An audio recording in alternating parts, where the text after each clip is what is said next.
Banyaknya orang berpendapat bulan Safar itu adalah bulan jelek atau bulan sial. Ada beberapa peristiwa yang menjadikan keyakinan kepada beberapa kaum muslimin bahwa bulan Safar itu bulan jelek, sehingga banyak sekali peristiwa yang terjadi. Apa saja peristiwanya, kita simak.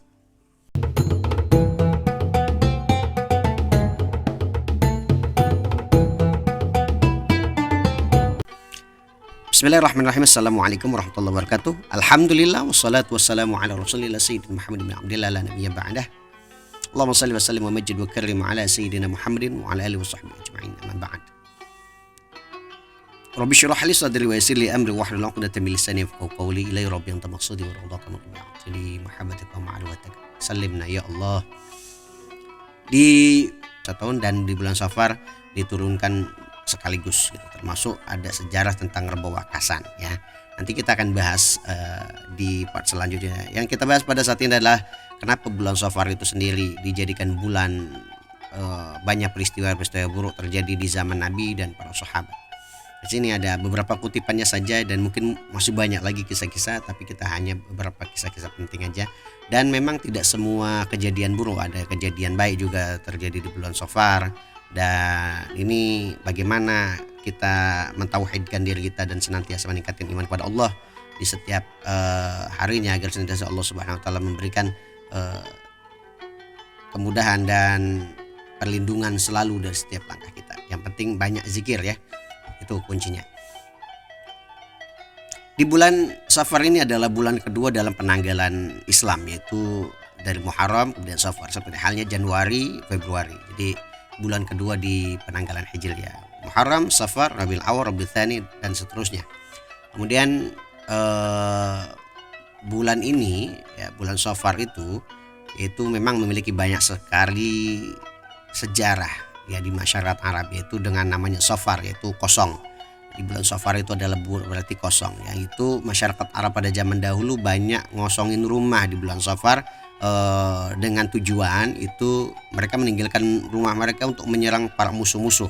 Jadi sehingga rumahnya menjadi kosong atau sepi. Jadi bulan Safar disebut namanya bulan kosong. Juga ada juga yang menyatakan bulan Safar itu bukti sejarah yang menjadi anggapan negatif. Jadi orang-orang jahiliyah bahkan sampai sekarang pun anggapan ini masih terjadi, yaitu anggapan kejelekan atau kesialan. Karena di bulan Safar sendiri diambil dari nama penyakit yang bersarang di perut yang membahayakan.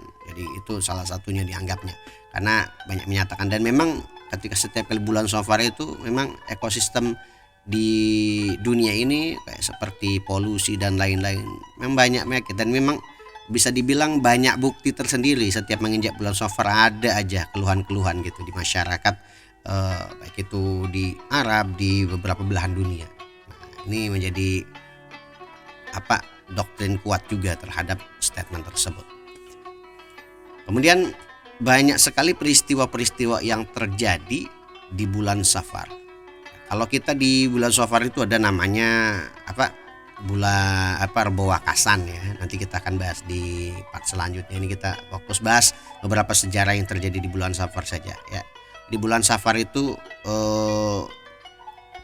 ya bulan Islam yang berdasarkan bulan kedua yang berdasarkan kesepakatan khalifah pada saat itu setelah wafatnya Rasulullah SAW. Nah, di bulan-bulan Safar ini banyak peristiwa-peristiwa penting yang dialami Rasulullah beserta para sahabat dan pengikut-pengikutnya. Setidaknya ada beberapa kita bahas dengan 5 peristiwa yang terjadi. Jadi tidak semua peristiwanya buruk, tetapi banyak peristiwa-peristiwa sejarah yang terjadi di bulan Safar. Tidak semua peristiwa yang terjadi di bulan Safar itu buruk ya. Banyak juga peristiwa-peristiwa baik. Yang pertama adanya persidangan Dar an-Nadwah. Jadi Darun Nadwah. Jadi persidangan ini berisi tentang rencana pembunuhan Nabi Muhammad SAW waktu berada di Mekah. Jadi pada bulan ini beberapa kabilah kaum musyrikin membahas atau merencanakan pembunuhan terhadap Nabi Muhammad SAW. Jadi yang dianggap kalau bisa dibilang masyarakat kaum musyrikin pada saat itu terusik dengan dakwanya Nabi, sehingga mereka merencanakan sesuatu yang buruk terhadap Nabi Muhammad. Tapi alhamdulillah Nabi Muhammad pada saat itu dilindungi oleh karena alhamdulillah Nabi Muhammad SAW mampu bebas daripada rencana-rencana buruk kaum musyrikin pada saat itu. Kemudian yang kedua, adanya pernikahan Nabi Muhammad SAW dengan Siti Khadijah binti Khuwailid. Dan ini menjadi momen sejarah dalam kehidupan romantisme baginda Nabi Muhammad SAW. Jadi yang memberikan kekuatan dan peran besar dalam sejarah peradaban Islam pada saat itu. Kemudian juga ada peristiwa yang ketiga, di mana Nabi Muhammad SAW mengalami sakit yang menghantarkan kepada kematian. Jadi Nabi Muhammad wafat pada bulan Rabiul Awal. Di bulan Safar tersebut Nabi Muhammad mengalami sakit dan beliau luar biasa di akhir hayatnya sangat peduli terhadap umatnya. Dan pada saat itu ketika beliau sakit keras, beliau berada di kediaman Sayyidah Maimunah radhiyallahu anha. Pada saat itu beliau sempat memanggil istri-istri beliau untuk meminta izin menetap di rumah Sayyidah Aisyah radhiyallahu anha, dan pada akhirnya beliau wafat di rumah tersebut. Nah, inilah ada peristiwa kesedihan pada saat umat Islam pada saat itu. Nah, kurang lebihnya, inilah kenapa dianggap bulan Safar itu adalah bulan penuh baik. Dan memang setiap bulan Safar ada aja keluhan, entah batuk lah, entah macam-macam. Kalau kita perhatikan, kalau kita penanggalan di bulan Safar itu ada beberapa keluhan. Dan ini sehingga membuat keyakinan kita semakin yakin banyak sekali peristiwa-peristiwa yang terjadi di bulan Safar. Kemudian yang keempat, adanya peristiwa banyak peperangan di bulan Safar. Jadi bulan Safar itu bulan peperangan. Jadi banyak peperangan yang terjadi di bulan Safar. Di antaranya perang Al-Abwa ya, yang terjadi pada tahun kedua Hijriah. Perang Zul'amin kemudian terjadi pada tanggal ketiga Hijriah. Perang Ar-Raji atau Bi'r Ma'unah ya, yang terjadi pada pada tahun keempat Hijriah. Dan terjadinya perang Khaybar yang banyak menelan korban daripada sahabat-sahabatnya baginda Nabi Muhammad SAW.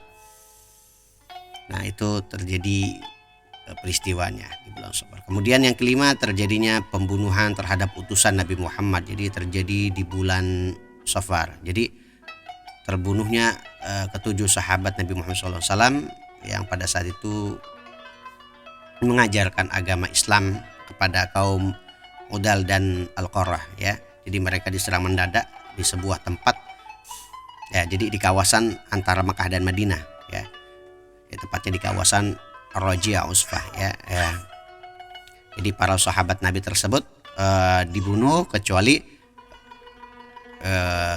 Hubaib bin Adi yang dibunuhnya di Mekah. Jadi bukan di Ar-Raji' Usfah tersebut. Peristiwa itu terjadi pada tahun ketiga dan keempat Hijriah. Dari kesimpulan tadi, banyak peristiwa-peristiwa yang bisa dibilang membuat umat Islam pada saat itu sedih dengan peristiwa yang terjadi di bulan Safar. Maka anggapan tersebut sampai sekarang masih diyakini. Dan wallahu a'lam, tapi banyak sekali peristiwa, mohon maaf, kayak penyakit itu memang kadang-kadang kalau sudah masuk bulan Safar itu banyak sekali keluhan-keluhan ya. Entah ada yang pilek ya kan, batuk gitu, macam-macam ya. Cuma tergantung daripada tingkat keyakinan kita. Wallahu alam. Ini hanya sekedar kajian dan hanya Allah yang mengetahui segala sesuatu, dan tetap kita harus nantiasa meningkatkan iman, banyak beribadah, dan jangan lupa banyak zikir, dan senantiasa memasrahkan diri kepada Allah Subhanahu wa taala. Dan semoga dari kajian ini bisa bermanfaat. Nanti akan kita jelaskan di part-part selanjutnya tentang kajian-kajian yang lain. Jangan lupa like, subscribe, dan share. Semoga bermanfaat. Wassalamualaikum warahmatullahi wabarakatuh.